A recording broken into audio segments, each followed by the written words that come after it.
In Calradia, a land torn by war, lie diverse cultures, each with their own unique histories and traits.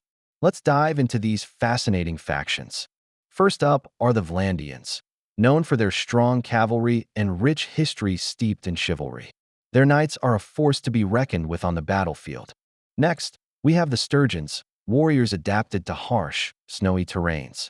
Their combat style favors melee and ambush tactics, making them formidable foes. The empire is unique, divided into northern, southern, and western factions, each vying for power amidst political intrigue and conflict. The Khuzaits excel as horse archers, renowned for their speed and mobility in warfare. They embody a nomadic lifestyle and battlefield tactics that rely on fast maneuvers.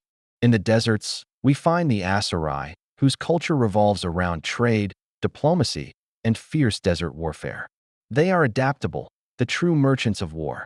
And let's not forget the Battanians, masters of guerrilla tactics with a deep connection to their forested homeland. They thrive in ambush and stealthy attacks. Faction relationships play a crucial role in Bannerlord. Alliances and rivalries affect gameplay, influencing tactics and strategy. Understanding these dynamics is key to success. Choosing a faction in Bannerlord helps shape your gameplay experience. Reflect on your preferred strategies and playstyles to find the perfect match.